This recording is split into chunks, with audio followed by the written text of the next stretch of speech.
are थर आम श्रवण करते जे भगवद गीतार जो प्रथम अध्याय अच्छे आम श्रवण करते प्रथम अध्याय प्रथम श्लोक तो आज आम द्वितीय श्लोक को जीवा पूर्व आम जो प्रथम श्लोक आम जहाँ भी श्रवण करते आम टिके चर्चा रखा तो ता सहित ये जो भगवद गीतार आम चर्चा प्रत्येक दिन रखी तो देखो ये जो भगवद गीता ये हूँ भगवान श्रीकृष्णकर मुख निःसृत बाणी तो जदि भी अर्जुन को युद्ध क्षेत्र में कहते युद्ध करिवार प्रेरणा देवाई किंतु आमे जानिचंती जे युद्धर प्रेरणा सहित आम निज भितरे जो विभिन्न प्रकार इंद्रिय मन ए सब युद्ध चलती तो तार युद्धर समाधान ये सूत्र भी भगवद गीतार दि जाए तेणु हुए तो अर्जुन युद्ध क्षेत्र में अच्छा जमती आम आरथर आम चर्चा करते आम समस्ते हुए तो विभिन्न क्षेत्र में जी कि हुए तो विद्यार्थी सी भी तांकर पढ़ा जीवन को लेकिन युद्ध में अच्छा जी हुए तो चाकरी कर क्षेत्र में भी युद्ध कर जी हुए तो गृहिणी अच्छा सी भी युद्ध कर तेणु ये जो युद्धर समाधान पाई तो ये जो भगवद गीता आम जीवन में नित्यांत जरूरी तो आम जो प्रथम अध्याय प्रथम श्लोक आरथर आम चर्चा करते तो से श्लोक धृतराष्ट्र कही धृतराष्ट्र एवं जिज्ञासा करुँच संजय ठारू जे कुरुक्षेत्र में जो पांडव माने आ कौरव माने एकत्रित होइछन युद्ध करने तेणु एवं कौन से माने करुँच तो यार प्रश्न एवं संजय को पचारिचंती तेबे संजय तार उत्तर एवं दौरान कौन दौरान आज आम देखा तेबे प्रथम अध्याय श्लोक नंबर 2 तेबे कौन कहते संजय वाच दृष्ट्वा तुम पांडवनीकं व्यूढ़ा दुर्योधनस्तथा आचार्यम उपसंगम्य राजा वचनम अब्रवीत तेबे कौन कहते ना संजय कहले हे राजा ब्रज बिहुरे सुसज्जित पांडव मानकर पुत्र मानकर सैन्य मानंकु देखिला परे राजा दुर्योधन गुरु को निकट गले एवं निम्न मते कहवाक लगे तेबे तामे देखिबा जे ये जो संजय साधारणतः एबे आम मानकर प्रश्न आसत हुए तो जे दुर्योधन ये जो धृतराष्ट्र थिले एबे धृतराष्ट्र संजय को पचारुचन जे कौन होछि तो संजय हुए तो केमती जानुचंती जे कुरुक्षेत्र रे एबे युद्ध रे कौन कौन चलची बोली ये हुए तो आम मन रे प्रश्न आसुवा तो ये देखंतु तो जितेबाला महाभारत युद्ध ऑलमोस्ट हवा उपरे तो सही समय कौन है ना व्यासदेव एवं आसी कौटी की ना जे ये धृतराष्ट्र को एवं देखा करने तेज जो देखा करने आसचंती धृतराष्ट्र को बुझेइचंती जे आपण बुझी जातु साधारणतः जो पांडव मान को आपण जो तांको भाग न दौरान तो ये ठीक नुहे तो आपण राजा हिसाब से तांकर जो भाग अच्छी दिंतु तेणु ता द्वारा कौन हम ना ये युद्ध हम ही ना किंतु धृतराष्ट्र तो बुझापी नाराज जे सी कहन जे मु कौन करी मो हाथ तो किसी ना जेहेतु दुर्योधन ए जिद रखुची तेणु से मुझे करें तेणु ए व्यासदेव कहले अच्छा ठीक अच्छे ताले यार परिणति तो या हम जे महाभारत युद्ध हवाक जीव तेणु महाभारत युद्ध जो हवाक जाऊँगी तेणु से महाभारत युद्ध आपन केमती निज स्वचक्षुरे देखिपारे जे कौन कौन हम तेणु से आपन को दिव्य चक्षु देकी जाऊँगी तो कहले जे देखु आपण तो एक रे जड़े पिता हिसाब रे आपण अंध ही आपण तो एमिति भी अंध तो ता सहित आपण कौन करचंती ना पुत्रर जो अच्छी विभिन्न प्रकार आशा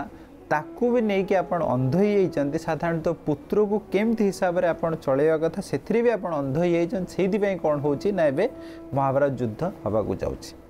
तेणु से मुझे दिव्य चक्षु दौर आप स्वचक्षुरे एवं देखिए जे महाभारत युद्ध में कौन कौन हवाक जाऊँगी तेणु ए धृतराष्ट्र कहते देखो मु तो एमती अंध तेणु मुझे दिव्य चक्षु नहीं कौन करी मु कौन पाई देखी तेणु से आप गोटे काम करूँ संजय जी कि मोर सारथी अच्छा तेणु तांकु आपण दिव्य चक्षु दिंतु तो सी हुए तो महाभारत युद्ध में कौन कौन हवाक जाऊँगी सी हुए तो देखिए तेणु देखिला परे सीए मते हुए तो तार विवरण मते दे पारे तेणु आपण संजय को दे दियंतु तेणु एवं संजय से हिसाब रे दिव्य चक्षु माध्यम रे देखुचंती जे महाभारत युद्ध रे कौन कौन हवाक जाउची ଆଉ ଏପଟେ महाभारत युद्ध रे कुरुक्षेत्र कौन कौन होउची तो तार जहाँ भी सी एबे दृश्यमान करूचंती तो सेम जिनस को एबे कौन करूचंती ना राजउवास रे एबे बसिचंती किए ना धृतराष्ट्र और संजय तो संजय तांको विवरणी दौचंती तो एबे कहूचंती जे हे राजन तो एबे कौन हेची ना दी जन लाखे सेना तो एबे सुसज्जित अवस्था रे अछंती तो यही समय रे कौन हेची ना राजा दुर्योधन तांकर गुरु को निकट को जाइकी एया कहिया को चाहुचंती तो एबे देखंतु दुर्योधन को एबे कौन कहउचंती ना राजा तो साधारणतः देखंतु दुर्योधन तो राजा नथिले राजा किए थिले ना धृतराष्ट्र राजा थिले दुर्योधन राजा नथिले किंतु एठी संजय कौन पाई कहउचंती जे दुर्योधन को राजा हिसाब रे कौन पाई से एबे संबोधित करूचंती तो एथि पाई साधारणतः देखंतु जे जदि भी दुर्योधन राजा नथिले किंतु प्रत्येक जिनस आपण देखंतु धृतराष्ट्र सेही हिसाब रे विभिन्न प्रकार निर्णय नौथिले जहा कि दुर्योधन ही कहते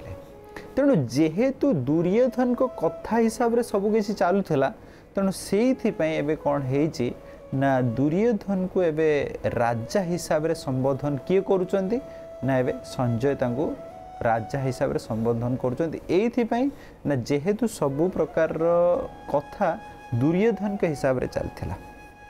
तेणु एबे सेकेंड जिनस को जीवा जे एबे साधारणतः देखंतु एबे संजय कहउचंती जेहेतु दुई साइड रो सेना बहुत सुसज्जित होईची पर्टिकुलारली पांडव मानकर सुसज्जित सेना को देखिला परे एबे दुर्योधन कौन हेची ना जाइकी कहा पाखरे चर्चा करिया पई जाउचन ना निजर गुरुंक पाखरे साधारणतः आपण माने भाबुथिबे जे ए जो दुर्योधन जेहेतु तांकर गुरुंक पाखरे बहुत समर्पण भाव थिला तेणु सेहिथि पई एबे गुरुंक पाखु जाउचंती आ चर्चा करिया पई जाउचन जे युद्ध को हुए तो केमती आमे ठीक हिसाब रे आमे जय करि परिया जेहेतु एबे पांडव मानकर सैन्य सामंत को बहुत सुंदर भाव में देखी तेणु से हिसाब से भावुंट आम केमती जय कर किंतु साधारणतः देखो ये जो दुर्योधन जो व्यक्ति थे ये बहुत माने कौन बहुत रणनीति रे बहुत माने परांगम तो ये सी एवं गुरुंक पाखक जाऊँच आचार्य मान लिखुंट साधारणतः देखो ये जो कौरव मान साइड्रे आम जब देखा सेनाध्यक्ष हिसाब से किए थे सेनाध्यक्ष हिसाब से भीष्म पितामह थे तेणु एवं साधारणतः दुर्योधन जदि चाहूँगी जे मु मोर पांडव मानकर सेना को देखिकी हुए तो आमर कौ हिसाब से रणनीति रहिबा दरकार चर्चा करने तो साधारणतः सेनाध्यक्ष पाखक जावा दरकार कारण जमती साधारणतः देखूँ जिते आम हुए तो विभिन्न प्रकार क्रिकेट मैच देखती कि कौन सी तो क्रिकेट मैच रे साधारणतः जिते हुए तो बहुत क्रिटिकल सिचुएशन आसी जाए से कौन हुए ना साधारणतः हुए तो बोलर जाकि फिल्डर जाकि कैप्टेन को सहित चर्चा करते स्वाभाविक भाव में तो सेमती हिसाब से एठी दुर्योधन जिते देखी पांडव मानकर सेना बहुत सुसज्जित होती एवं जो निज भीतर हुए तो आशंका आसी कि निजर रणनीति किसी चेंज करने चाहूँ तो निश्चित मात्रा रे जीवा दरकार क्या पाखक भीष्म पितामह पाखक किंतु भीष्म पितामह पाखक न जाइए कौटी जाइए ना निजर गुरुंक पाखक जाइए कौथि साधारणतः ये आचार्य मान लिखुचन जे एइथिपाई सी तांकर गुरुंक पाखक जाइए भीष्म पितामह पाखक जाई नाहांती कारण सी जानी जे जो भीष्म पितामहंकर बहुत बड़ वीकनेस हो किए ना पांडव माने आ पर्टिकुलारली तांकर बेसी दुर्बलता कहा प्रति ना अर्जुन प्रति और साधारणतः पांडव मानकर सेना जदि अधिक मात्रा रे एबे दृढ़ थांती ताल कहा पाई ना अर्जुन एबे बहुत दृढ़ीभूत हो जाइए तेणु जेहेतु भीष्म पितामहंकर स्वाभाविक भाव में दुर्बलता अच्छी पांडव मान प्रति पर्टिकुलारली अर्जुन प्रति तेणु तांकु जाइके उस्के की कथा कहले सी हुए तो ग्रहण करेंगे ना कौथि ना एइथिपाई जेहेतु सी हूँ रक्त संबंधित जेहेतु भीष्म पितामह एवं पांडव मान रक्त संबंधित तेणु तांकु हुए तो जाइए जदि उस्के की कथा कहती भी ताले से ग्रहण करेंगे ही नहीं तेणु से सी ए भावुंट मुझे द्रोणाचार्य पाखक जाए मो निज गुरु पाखक जाए ताले मुझे हुए तो उस्के किसी कथा कहीपरि आउ साधारणतः देखंतु द्रोणाचार्य भी दुर्बलता थिला पांडव मान प्रति आउ पर्टिकुलरली अर्जुन को प्रति किंतु एठी साधारणतः एठी पार्थक्य कौन अच्छी ना पार्थक्य या अच्छी जे भीष्म पितामह होचंदी पांडव मानकर रक्त संबंधित अर्जुन रक्त संबंधित किंतु द्रोणाचार्य तांको रक्त संबंधित नुहे तेणु से भावुंट जे मु द्रोणाचार्य पाखक जीवी आउ द्रोणाचार्य पाखक जाइकी मुझे हुए तो उस्के यही कथा कहीपरि तो साधारणतः देखूँ ये जो जगत रे आमे देखती साधारणतः बहुत जो व्यक्ति अच्छा बहुत चालाकी हुए तो बहुत भल कि कथा कही पारती कि चालाकी हुए तो किसी जिनस को हुए तो भल कि रिप्रेजेंट करि पारती किंतु साधारणतः बहुत समय देखूँ जदि आम हृदय सहित बहुत सरल हो कि न रहा आम जोटा ठीक कथा आम ठीक हिसाब से न कहती तो हुए तो आम से जो समस्या आसी कि जो परिस्थिति आम हुए तो बहुत मन जीति जावा कि हुए तो आमर लाभ नहीं जावा किंतु परवर्ती मुहूर्त आम हुए तो बहुत असुविधार सम्मुखीन हो पारती ये साधारणतः देखूँ आम जदि देखा दुर्योधन को कथा तो दुर्योधन एठू लगुच बहुत चालाक प्रत्येक स्थिति को हुए तो केमती चालाकी ताकू माने हैंडल करा जाई पारियो तो दुर्योधन को बहुत सुंदर भाव में जना अच्छी किंतु देखंतु से दुर्योधन एते चालाक थिला परे भी जिते आम देखुं महाभारत युद्ध होती तो महाभारत युद्धर शेष समय जो दुर्योधन शेष अवस्था अच्छा मृत्युर एवं द्वारदेश अच्छा तो से पानी भी मिलना तेणु से हिसाब से देखूँ तो निश्चित मात्रा रे ये समाज रे चालाक हवा बहुत जरूरी अच्छे किंतु चालाक हेले भी सब जदि आम खुला हृदय रहिबा तो समस्त को जोटा ठीक कथा ठीक कहवा भूल कथा हुए तो भूल कथा कहवा